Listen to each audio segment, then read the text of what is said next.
All right, everybody, the NFL draft is done. And the biggest thing from day one shocked me was Gibbs. Jahmyr Gibbs getting drafted to the Detroit Lions. I'm sitting there at that pick going, joking with my sons like, oh, they might go here, they might go there. The last thing I thought was them getting, because there was even a report that they might go after Bijan Robinson if he had fallen in the draft, right? We'd seen Seattle maybe getting him, and I didn't want that with Kenneth Walker. And then we see what happened with the running back from UCLA. His name escapes me at the second. But sometimes things like that where you go, no, you don't want that to happen. And when Gibbs got drafted to the Lions with Swift and you just invested in David Montgomery, it didn't make sense. It's just like having a team in a one quarterback league where you might have three great quarterbacks. Great, that's awesome. But you can't play them all at once. Now, in real football, you can shuffle them through, you can get talent out of them.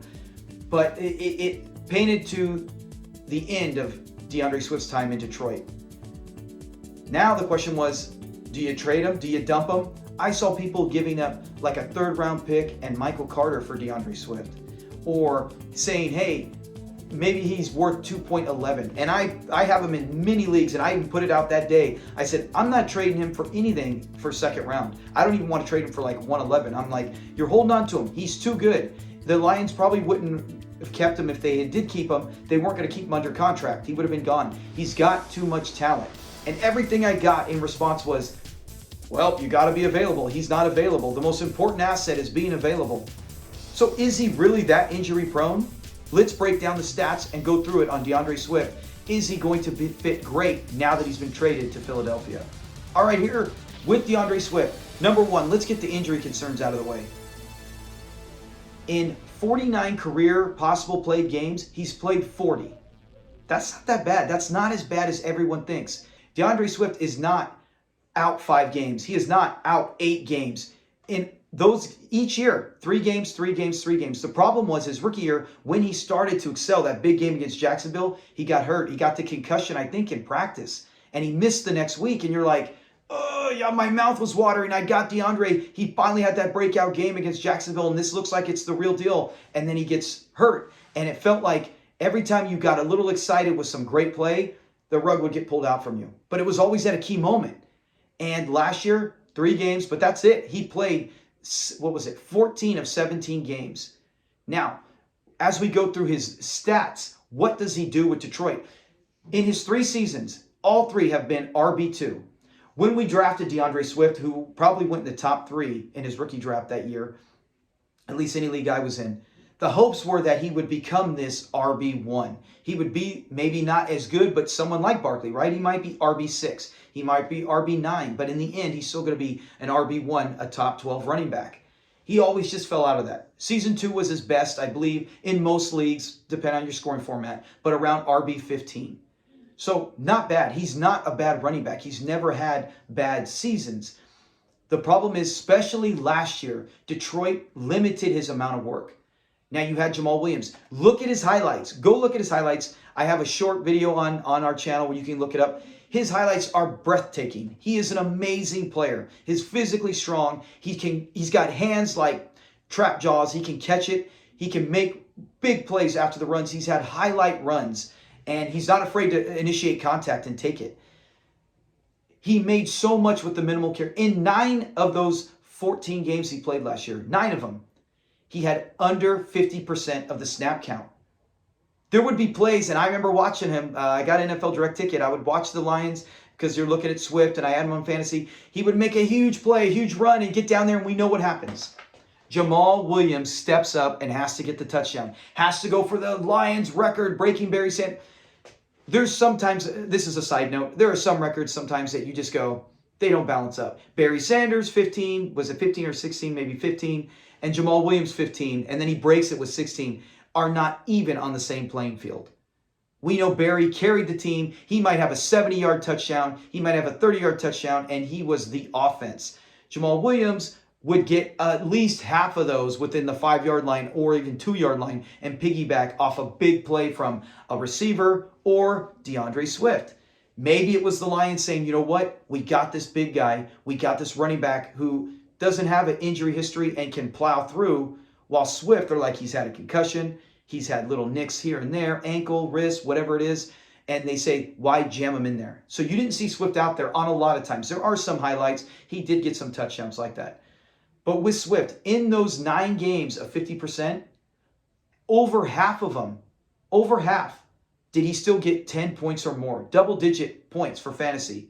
10, 12, in all 9, even the ones where he might have had single digit. But you combine all 9 of those games and look at his points, he averaged 12 points per game for fantasy. There are not a lot of running backs that get that minimal work and still come up with RB2 numbers like that. That's why DeAndre Swift, I think, now that he's in Philly, let's look at Miles Sanders. Now, Sanders might be a little different type of back. To me, they're the same thing. But with Sanders, he went out there and had many games. I want to say 15 of the 17, somewhere in that range. A big chunk of the season, he had 50% or more. There were games we had 70. DeAndre Swift, I can't remember if he ever had 70. He might have had maybe 65, something like that, a little over 50. But he never had a game like Sanders would have 70% of the snaps, 68% of the snaps, things like that. With Rashad Penny there, and Gainwell, and then Jalen Hurts, who might snake a lot of touchdowns, DeAndre Swift's skill is not going to be dependent on touchdowns. He is not Jamal Williams. He is not a guy that has to go out there and get you 20 touchdowns. That's overdoing it. Is not a guy who has to go out there and get you double-digit touchdowns to be very effective and help you win your league. So with him there, let's hypothetically say Sanders, who on average probably got around 55 to 65% of the snaps. Let's say Swift gets 55, maybe even 58%, and then Penny comes out, and maybe he's out there. Maybe they're doing dual back, whatever the case. Sanders can line up as a receiver as well. Not Sanders, I'm sorry. Swift. I think Swift is going to dominate. If he is not RB14, at least, at minimum, RB14, I would be shocked. I would be floored away. If you could have traded for him, and I tried in many leagues in that span before he got traded to Philly, because we all saw, hey, the writing's on the wall. Some people are shipping him off. I've seen it on Twitter, and I was like, dude, you shouldn't have done that. Wait it out. We got plenty of time. The draft is still going on. But if you got him, or if you can get him now. In that offense, he is going to be legit. When you have receivers like Smith and Brown, and then you have even Penny, who's a workhorse, but he is injury prone. I would say Rashad Penny is 10 times more injury prone than DeAndre Swift is. If you go in his past, every time he would have a big game or a couple big games in a row, ACL tear, injury here, hip flex, something where you're like, dude, you just got the ball rolling, and he always found a way to stop and get hurt. And we saw it again last year. After that amazing end to the 2021 season, where you're like, dude, this guy, look at the talent he has. Comes back, him and Kenneth Walker, they're sharing the backfield, and he gets hurt, and he's out for the year. What if that happens in Philly? What if week 2? He is a bigger concern to me than DeAndre Swift. If Penny goes down with any injury for multiple time, the Eagles are not going to play, oh, we don't want you hurt. Oh, he is on that going to go on that. We don't even know about his last year option yet. He's going to come in there, and Philly can say, hey, we're going to use you till you dry. And so I am excited for DeAndre Swift. The numbers show it. Let's see, is there anything else on here? No, I think that's pretty much it. But the numbers show it. He's got amazing hands. Look at his highlights. And now he's going to Philly, the Super Bowl runner-up. Eagles. And like Jalen Hurts might take some of the touchdowns. We know it. That's Hurts. That's his job. That's his gig. Heck, they might even pull that back and say, hey, Swift can pound that in. Rashad Penny can pound that in. So maybe this actually pulls a little bit back so they don't have to risk Jalen Hurts getting hurt. He's the most important key in that offense. But DeAndre Swift, man, I am excited. He ain't going anywhere in any roster I have him in. Get him if you can. It's going to be a little more expensive now. You might still have some people who are afraid, or maybe they're going, hey, those fools think he's going to be good in Philly. I'm going to ship him off and try to rip him off. Go for it, dude. Get him. Go after DeAndre Swift. I am very excited for that. So that is my thoughts on DeAndre Swift. Go after him. I think he's going to be a great fit there in Philly. They're only going to get better. That offense is so good. And if anyone in that backfield has an injury history, it's Rashad Penny, way over DeAndre Swift. Because like I said, 40 and 49 games, that's not an injury-prone guy. That's a guy who misses a couple games a year. Heck, dude, in the NBA, that would just be considered maintenance days. Maybe he's got maintenance days for DeAndre Swift. But he's out of Detroit. He's done with that nonsense. And I'm expecting nothing but big things from him.